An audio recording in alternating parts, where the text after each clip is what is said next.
UPSC ಅಥವಾ ಕೇಂದ್ರ ಲೋಕಸೇವಾ ಆಯೋಗ ಅಂದ್ರೆ ಈ ದೇಶದ ಅತ್ಯಂತ ಪ್ರತಿಷ್ಠಿತ ಸಂಸ್ಥೆಗಳಲ್ಲಿ ಒಂದು. ಐಎಎಸ್, ಐಪಿಎಸ್, ಐಎಫ್ಎಸ್ನಂತಹ ಅತ್ಯಂತ ಮಹತ್ವದ ಹುದ್ದೆಗಳಿಗೆ ಆಯ್ಕೆ ಮಾಡೋಕೆ ಪರೀಕ್ಷೆ ಹಾಗೂ ಆಯ್ಕೆ ಪ್ರಕ್ರಿಯೆ ನಡೆಸುವ ಸಂಸ್ಥೆ ಯುಪಿಎಸ್ಸಿ. ಯುಪಿಎಸ್ಸಿ ನಡೆಸುವ ಪರೀಕ್ಷೆ ಅಂದ್ರೆ 100% ಪಕ್ಕ. ಅದರಲ್ಲಿ ಯಾವುದೇ ಲೋಪದೋಷಕ್ಕೆ, ಪ್ರಭಾವಕ್ಕೆ, ಅಕ್ರಮಕ್ಕೆ, ಅವ್ಯವಹಾರಕ್ಕೆ ಆಸ್ಪದವೇ ಇಲ್ಲ ಅನ್ನೋದು ಈವರೆಗೂ ಕಾಪಾಡಿಕೊಂಡು ಬರಲಾಗಿರುವ ನಂಬಿಕೆ. ಆದರೆ ಈಗ ನಿಧಾನವಾಗಿ ಯುಪಿಎಸ್ಸಿ ಬಗ್ಗೆ, ಅಲ್ಲಿ ಆಯ್ಕೆಯಾಗಿರುವ ಅಭ್ಯರ್ಥಿಗಳ ಬಗ್ಗೆನೂ ಪ್ರಶ್ನೆಗಳು ಏಳ್ತಿವೆ. ಇತ್ತೀಚೆಗೆ ಪ್ರಕಟವಾದ ಕೇಂದ್ರ ಲೋಕಸೇವಾ ಆಯೋಗದ ಅಂದ್ರೆ ಯುಪಿಎಸ್ಸಿ ಪ್ರಿಲಿಮ್ಸ್ ಪರೀಕ್ಷೆಗಳ ಫಲಿತಾಂಶ ತೀವ್ರ ಚರ್ಚೆಗೆ ಗ್ರಾಸವಾಗಿದೆ. ಜೂನ್ 11ರಂದು ಫಲಿತಾಂಶ ಪ್ರಕಟಣೆಯ ನಂತರ ಅನೇಕ ವಿದ್ಯಾರ್ಥಿಗಳು ಮತ್ತು ಶಿಕ್ಷಣ ತಜ್ಞರು ಫಲಿತಾಂಶ ಪ್ರಕ್ರಿಯೆಯಲ್ಲಿನ ಅಪಾರದರ್ಶಕತೆ ಮತ್ತು ನಿರ್ವಹಣೆ ಬಗ್ಗೆ ಕೆಲವು ಪ್ರಶ್ನೆಗಳನ್ನೆತ್ತಿದ್ದಾರೆ. ಯುಪಿಎಸ್ಸಿ ಆಕಾಂಕ್ಷಿಗಳಿಗೆ ಮಾರ್ಗದರ್ಶನ ನೀಡುವ ಮತ್ತು ಪ್ರಶ್ನೆ ಪತ್ರಿಕೆ ಮತ್ತು ಮಾದರಿಯನ್ನು ಕೂಲಂಕುಷವಾಗಿ ವಿಶ್ಲೇಷಿಸುವ ಅನೇಕ ಅನುಭವಿ ಶಿಕ್ಷಕರು ಈ ಬಾರಿ ಕಟ್ ಆಫ್ 95ಕ್ಕೆ ಏರುವಷ್ಟು ಪರೀಕ್ಷೆ ಸುಲಭವಾಗಿರಲಿಲ್ಲ ಅಂತ ಹೇಳಿದ್ದಾರೆ. ಏನ್ ನಡೀತಿದೆ ಅಂತ ಯಾರಿಗೂ ತಿಳಿದಿಲ್ಲ.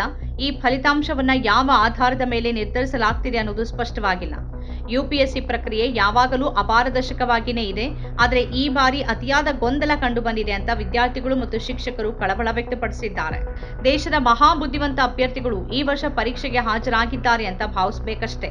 ಇಲ್ಲದೇ ಇದ್ರೆ ನಾವಿನ್ನೂ ಅರ್ಥ ಮಾಡ್ಕೊಳ್ಳೋಕೆ ಸಾಧ್ಯವಾಗದಂತ ಬೇರೆ ಏನೇನೋ ನಡೀತಿದೆ ಅಂತ ಹಲವು ಶಿಕ್ಷಕರು ಅಭಿಪ್ರಾಯಪಟ್ಟಿದ್ದಾರೆ. ಈ ವಿಷಯದ ಬಗ್ಗೆ ಪ್ರತಿಕ್ರಿಯಿಸಿರುವ 10 ವರ್ಷಗಳಿಗಿಂತ ಹೆಚ್ಚು ಅನುಭವ ಹೊಂದಿರುವ ಯುಪಿಎಸ್ಸಿ ಶಿಕ್ಷಕ ಮತ್ತು ಇಂಡಿಯನ್ ಎಕ್ಸ್‌ಪ್ರೆಸ್‌ನ ಅಂಕಣಕಾರ ಮುದಿತ್ ಗುಪ್ತಾ ಅವರು ಮುಂಬರುವ ಸಂಸತ್ತಿನ ಮುಂಗಾರು ಅಧಿವೇಶನದಲ್ಲಿ 3 ವಿಷಯಗಳನ್ನು ಪ್ರಸ್ತಾಪಿಸಬೇಕು ಅಂತ ಒತ್ತಾಯಿಸಿದ್ದಾರೆ. ಅವುಗಳಂದ್ರೆ, ಮೊದಲನೇದು ಪರೀಕ್ಷೆ ನಂತರ ತಕ್ಷಣವೇ ಯುಪಿಎಸ್ಸಿ ಕೀ ಉತ್ತರವನ್ನ ಬಿಡುಗಡೆ ಮಾಡಬೇಕು.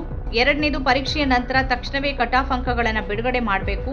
ಮೂರನೇದು ಕಾರ್ಬನ್ OMR ಶೀಟ್ಗಳನ್ನು ನೀಡಬೇಕು. ಅವರ ಈ ಬೇಡಿಕೆಗೆ ಸಮಾಜವಾದಿ ಪಕ್ಷದ ಸಂಸದ ರಾಜೀವ್ ರೈ ಮತ್ತು ಕಾಂಗ್ರೆಸ್ನ ಡಾಕ್ಟರ್ ಮೊಹಮ್ಮದ್ ಜಾವೇದ್ ಅವರು ಬೆಂಬಲ ಸೂಚಿಸಿದ್ದಾರೆ. ಮುದಿತ್ ಗುಪ್ತಾ ಅವರು ತಮ್ಮ ಮತ್ತೊಂದು ಪೋಸ್ಟ್ನಲ್ಲಿ ಉತ್ತಮ ಆಡಳಿತ, ಪಾರದರ್ಶಕತೆ, ನೀತಿಶಾಸ್ತ್ರ, ಪ್ರಾಮಾಣಿಕತೆ, ಮಾಹಿತಿ ಹಕ್ಕು ಮತ್ತು ಮೂಲಭೂತ ಹಕ್ಕುಗಳ ಬಗ್ಗೆ ಉತ್ತರ ಪತ್ರಿಕೆಯಲ್ಲಿ ಸುಂದರವಾದ ಅಂಶಗಳನ್ನು ಬರೆಯುವ ಯುಪಿಎಸ್ಸಿ ಅಧ್ಯಕ್ಷರು, ಸದಸ್ಯರು ಮತ್ತು ಕಾರ್ಯದರ್ಶಿಗಳೇ ಈ ಪರೀಕ್ಷೆಯನ್ನು ನಡೆಸುತ್ತಿದ್ದಾರೆ.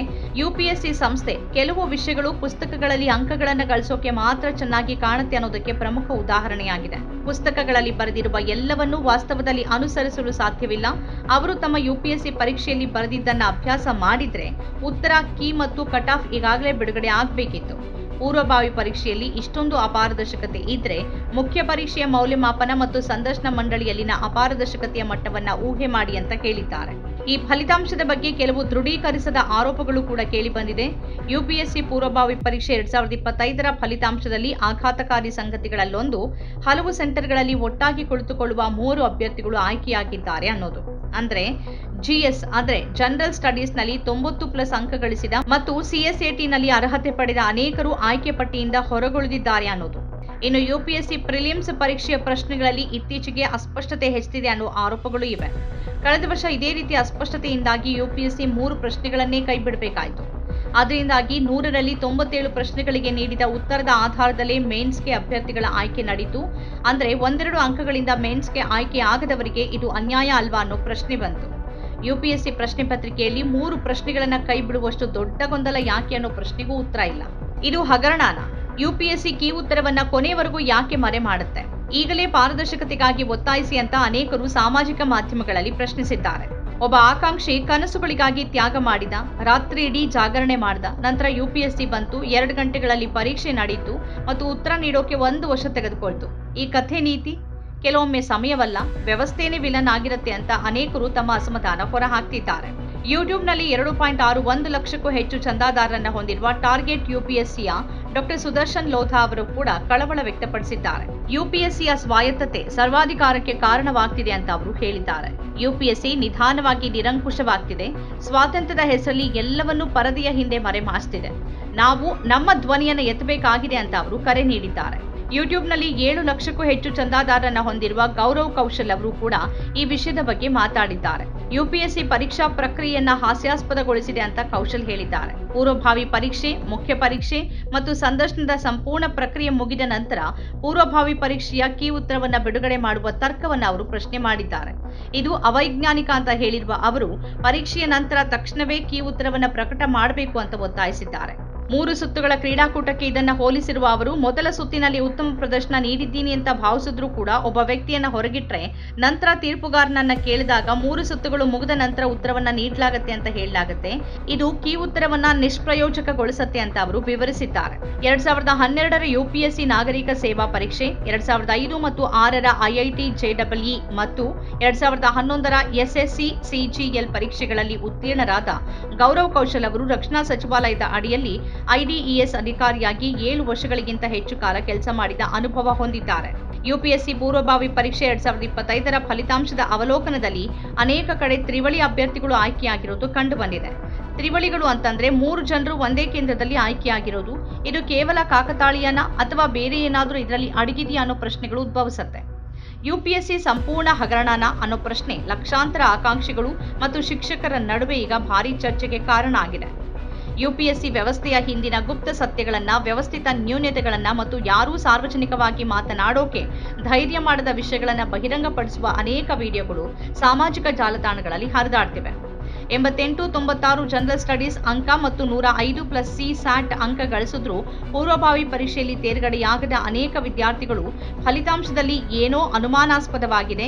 ಯುಪಿಎಸ್ಸಿಯಿಂದ ಪಾರದರ್ಶಕತೆಯನ್ನು ನಾವು ಕೇಳಬೇಕಾಗಿದೆ. ಪರೀಕ್ಷಾ ಪ್ರಕ್ರಿಯೆಯಲ್ಲಿ ತುಂಬಾ ಅಪಾರದರ್ಶಕತೆ ಇದೆ. 1 ವರ್ಷದವರೆಗೆ ಯಾವುದೇ ಕೀ ಉತ್ತರ, ಯಾವುದೇ ಕಟ್ ಆಫ್, ಯಾವುದೇ ಅಂಕಪಟ್ಟಿ ಇರುವುದಿಲ್ಲ. ನೇರವಾಗಿ ತಿರಸ್ಕರಿಸಲಾಗ್ತಿದೆ ಅಂತ ತಮ್ಮ ಅಳಲನ್ನ ತೋಡ್ಕೊಂಡಿದ್ದಾರೆ. ವಿದ್ಯಾರ್ಥಿಗಳು ಮತ್ತು ಶಿಕ್ಷಕರು ಯುಪಿಎಸ್ಸಿ ಪರೀಕ್ಷಾ ವ್ಯವಸ್ಥೆಯಲ್ಲಿ ಪಾರದರ್ಶಕತೆಗಾಗಿ ಒತ್ತಾಯಿಸಿದ್ದಾರೆ. ಯುಪಿಎಸ್ಸಿಯಿಂದ ಆಯ್ಕೆ ಪ್ರಕ್ರಿಯೆ ಬಗ್ಗೆ, ಯುಪಿಎಸ್ಸಿಗೆ ಸದಸ್ಯರು ಹಾಗೂ ಅಧ್ಯಕ್ಷರ ಆಯ್ಕೆ ಬಗ್ಗೆ ಇತ್ತೀಚೆಗೆ ಹಲವು ಪ್ರಶ್ನೆಗಳೆದ್ದಿವೆ, ಆರೋಪಗಳು ಕೇಳಿ ಬಂದಿವೆ. ಮಹಾರಾಷ್ಟ್ರದ ಪೂಜಾ ಖೇಡ್ಕರ್ ಯುಪಿಎಸ್ಸಿ ಪರೀಕ್ಷೆ ಬರೆಯುವಾಗ ಸುಳ್ಳು ಮಾಹಿತಿ ನೀಡಿದ ಆರೋಪದ ಮೇಲೆ ಆಕೆಯನ್ನ ಐಎಎಸ್ನಿಂದಲೇ ವಜಾ ಮಾಡಲಾಯಿತು. ಪೂಜಾ ಖೇಡ್ಕರ್ ವಿವಾದ ನಡೀತಿರುವಾಗಲೇ ಯುಪಿಎಸ್ಸಿ ಅಧ್ಯಕ್ಷರಾಗಿದ್ದ ಹಾಗೂ ಬಿಜೆಪಿ ಸಂಘ ಪರಿವಾರಕ್ಕೆ ಬಹಳ ಆಪ್ತರಾಗಿದ್ದ ಯುಪಿಎಸ್ಸಿ ಅಧ್ಯಕ್ಷ ಮನೋಜ್ ಸೋನಿ ತಮ್ಮ ಅವಧಿ ಮುಗಿಯುವ ಸುಮಾರು 5 ವರ್ಷಗಳ ಮೊದಲೇ ವೈಯಕ್ತಿಕ ಕಾರಣ ನೀಡಿ ದಿಢೀರನೆ ಹುದ್ದೆಗೆ ರಾಜೀನಾಮೆ ಕೊಟ್ಟರು. ಯುಪಿಎಸ್ಸಿ ಪರೀಕ್ಷೆಗೆ ವಿದ್ಯಾರ್ಥಿಗಳು ತಮ್ಮ ಜೀವನವನ್ನೇ ಮುಡುಪಾಗಿಡ್ತಾರೆ, ವರ್ಷಗಟ್ಟಲೆ ಕಠಿಣ ಪರಿಶ್ರಮ ಪಡ್ತಾರೆ, ಕುಟುಂಬಗಳು ಕಾಯ್ತಾ ಇರತ್ತೆ ಮತ್ತು ಸಾಕಷ್ಟು ಹಣವನ್ನ ವ್ಯಯಿಸ್ತಾರೆ.